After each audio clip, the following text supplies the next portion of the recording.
பிரவீன், தற்போது டாஸ்மாக் கடை இந்த மது பிரியர்களின் இந்த கூட்டம் மற்றும் அதனால் பாதிக்கப்பட்டவர்கள் அருகில் யாரும் இருக்காங்களா? அங்கே என்ன நிலவரம் இருக்கு இப்போ?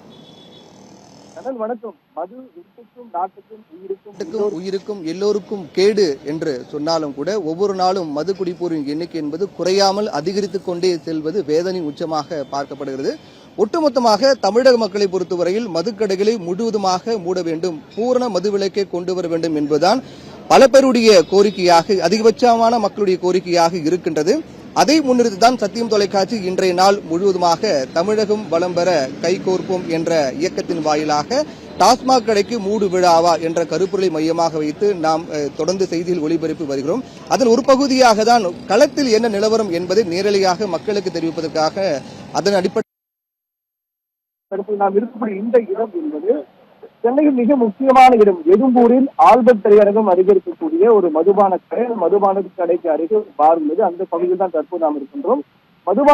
மதுபான கடைக்கான திறப்பு நேரம் என்பது 12 மணி என்ற அளவில் மாற்றி அமைத்தாலும் கூட ஒவ்வொரு நாளும் நேரத்தை வேண்டும் என்ற நினைப்பவர்கள் குடித்தாக வேண்டும் என்ற கட்டாயத்தில் ஒரு நெருக்கடியில் குடிக்க வேண்டும் என்ற மனநிலை கொண்டவர்கள் எந்த நேரம் மாற்றினாலும் குடித்தே ஆக வேண்டும் என்ற அடிப்படையில் கூட்டம் அலைமோதுவதை நம்மால் பார்க்க முடிகிறது.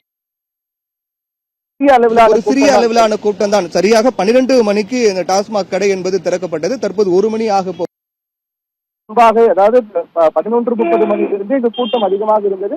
அதற்கு பிறகு 12 மணிக்கு இந்த மதுபானங்களை வாங்கிட்டு பார் இருக்கின்றது, ஏசி வசதியுடன் பார் இருக்கின்றது, கட்டணத்துடன் பார் இருக்கின்றது, கட்டணம் இல்லாமலும் சென்று குடிப்பதற்கான பாரும் இருக்கின்றது.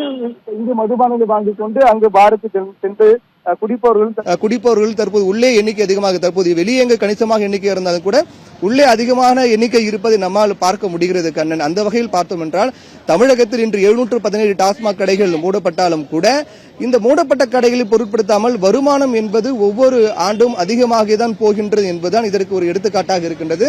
அந்த அடிப்படையில் தற்போது நாம் இந்த நேரலையில் பார்த்துக் கொண்டிருக்கின்றோம். சென்னை எழும்பூரில் இருக்கக்கூடிய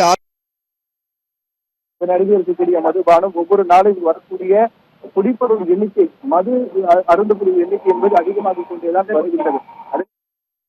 பற்றியெல்லாம் விசாரிக்கப்பட்ட போது சொல்லக்கூடிய அந்த கருத்து பேச்சுக்கள் எப்படி இருக்கிறது என்றால், டாஸ்மாகை நேரம் மாற்றி அமைத்தாலும் கூட அது எங்களுக்கு ஒரு பெரிய பொறுப்பு கிடையாது. ஏனென்றால் எப்போது திறந்தாலும் நாங்கள் உள்ளே வருவோம் என்பதுதான் பேச்சு பொருளாக பேசக்கூடியதாக இருக்கின்றது. அந்த அடிப்படையில் இதை பற்றி கருத்து யாரும் தெரிவிக்க விரும்பவில்லை என்று கேட்கப்பட்ட போது கூட அதை பற்றி பேசுவதற்கு அவர்கள் தயாராக இல்லை. காரணம், மது குடிப்பது என்பது ஒரு சமூகத்துக்கு எதிரானது, கேடான செயல் என்ற அடிப்படையில் தெரிகிறது. அதனால் தங்களை திரையில் காட்ட அவர்கள் யாரும் விரும்பவில்லை. அதன் அடிப்படையில் தான் யாரும் பேசுவதற்கு கூட தயக்கம் இருக்கிறார்கள். தற்போது நம்முடன் இங்க மது இங்க வாங்கி குடித்திருக்கக்கூடிய நபர் இருக்க, பேசலாம். நீங்க எத்தனை வருஷமா இந்த மது கடையில இருந்து குடிக்கிறீங்க? இதெல்லாம் சின்ன பிள்ளைல இருந்து குடிக்கிறேன். சின்ன பிள்ளைல இருந்து குடிச்சிட்டு இருக்கீங்க. ஒரு நாளைக்கு எவ்வளவு செலவு பண்றீங்க? ஒரு நாளைக்கு 2-3 பாட்டில் வாங்குறேன், 150. அவங்க 10 ரூபாய் பாட்டில் வாங்குறாங்க, பாட்டில் கூட தண்ணிக்கிறாங்க. இப்போ ஒரு நாளைக்கு 200 ரூபாய் செலவழிக்கிறீங்க அப்படின்னா ஒரு மாதத்துக்கு ஒரு குறிப்பிட்ட தொகையா மாறுது. அது உங்களுக்கு கஷ்டமா இல்லையா? கஷ்டம் தான். அப்புறம் கஷ்டம் வழி சாப்பிடுறதுக்கு தொழிலுக்கு போறோம், சாப்பிட்டு தான் ஆகணும், நைட்டுக்கு போய் படுக்கணும். மாத்தினாங்க இல்லையா, 12 மணியா மாத்திருக்காங்களா? அந்த 12 மணி மாத்துறதுனால அந்த நோக்கம் என்னன்னா, அந்த டைம் மாத்துறதுனால அது மது குடிக்கிற எண்ணிக்கை கொஞ்சம் குறைவாங்க அப்படின்னு சொன்னாங்க. இப்போ டைம் மாத்துறதுனால அது குடிக்கிறவங்க எண்ணிக்கை குறைஞ்சிருக்கா?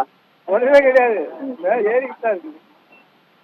சரி, இப்போ 21 வயதுக்கு உட்பட்டவங்க சின்ன பசங்களுக்கு எல்லாம் அந்த மது குடிக்கிற ரூல்ஸ் போட்டிருக்காங்க, ரூல்ஸ் இருக்கு. அது நீங்க பார்த்த வரைக்கும் சின்ன பசங்க எல்லாம் மது வாங்க வராங்களா, அவங்க குடிக்கிறாங்களா, எப்படி இருக்கு? சின்ன பசங்க 21 வயதுக்கு உட்பட்ட பசங்களுக்கு மது குடிக்க கூடாது அப்படின்னு இருக்கு. 21 வயதுக்கு உட்பட்டவங்க மது வாங்க வராங்களா, அவங்க முறைப்படாத வாங்கி குடிக்கிறாங்க? வராங்க. சரி, இப்போ ஒட்டுமொத்தமா மதுக்கடைகள் மூடணும் அப்படிங்கிற கோரிக்கை வந்து தமிழ்நாடு முழுக்க இருக்கு. டாஸ்மாக் கடை எல்லாத்தையும் மூடிட்டாங்க அப்படின்னா அது உங்களை வரவேற்பீங்களா? உங்களுடைய நிலைப்பாடு என்னவா இருக்கும்? அதான் நம்ம பார்க்கலாம் கண்ணன். அதாவது மது சிறு வயது முதலே நான் குடித்துக் கொண்டிருக்கின்றேன். ஒரு நாளைக்கு 200 ரூபாய் செலவழிக்கின்றேன் என்று தெரிவிக்கிறார்கள். தற்போது நம்முடன் மற்றொரு கேட்கலாம். டாஸ்மாக் கடை எல்லாம் மூடணும் அப்படின்னு சொல்றாங்க இல்லையா, அது மூணா நல்லதா? கொஞ்சம் ஓரமா இல்லைங்க, வழி நல்லதுதான். இப்ப கூட்டிட்டா குடிக்க மாட்டீங்க? காலைல குடிலாம் கம்மியாயிடும். அப்ப 3 வந்துட்டு உங்களுக்கு கோரிக்கை காசு கம்மியாகும். நாங்க உழைப்பாளியே இப்போ 400 ரூபா 500 ரூபா போட்டு காலையில குடிச்சாக்கா இது எவ்வளவு மேல் பார்க்கலாம். மதுக்கடைகள் மூடிவிட்டால் நாங்கள் குடிப்பை நிறுத்தி விடுவோம் என்பதுதான். மதுக்கடைகள் திறந்திருக்கிற காரணத்தால் எங்களுக்கு குடிக்க வேண்டும் என்ற உணர்வு இருக்கிறது. ஒருவேளை கடைகள் மூடிவிட்டால் நாங்கள் மது குடிப்பை நிறுத்தி விடுவோம். அதற்காக எங்களுடைய உடல்நலம் பேரும் உடல் நலமும் ஆரோக்கியமாக இருக்கும். அதே போன்று எங்களுக்கான செலவு மிச்சம் பார்க்கும்போது நாம் முன்னெடுக்கக்கூடிய இந்த இயக்கம் முற்றிலுமாக மதுக்கடைகளை முழுவதுமாக மூட வேண்டும் என்றால் மது குடிப்போருடைய கோரிக்கையாக எதிர்பார்ப்பாக இருக்கின்றது. தமிழக அரசு அதை நிறைவேற்றுமா என்பதையும் பொறுத்து பார்க்க வேண்டும். ஏன்னா தமிழகத்தை பொறுத்தவரையில் 717 டாஸ்மாக் கடைகள் மூடிவிட்டதாக சொன்னாலும் கூட மது குடிப்போர் எண்ணிக்கை என்பது குறையவில்லை. ஆண்டாண்டு மது குடிப்போர் எண்ணிக்கையும் அதனால் வரக்கூடிய வருமானம் அதிகமாக தான் இருக்கிறது. இந்தியாவிலேயே மது வருமானம் என்பது அதிகம் கொண்ட மாநிலம் 2ஆம் இடத்தில் தமிழ்நாடு இருக்கின்றது. இது அனைத்தும் விஜய் தலைமையிலான அரசு மதுக்கடைகளை மூடுமா, மதுக்கடைகளை மூடுவதன் மூலமாக பலருடைய வாழ்க்கையில் ஒளியேற்றுவார்கள் என்பதையும் பொறுத்திருந்தான் பார்க்க வேண்டும்.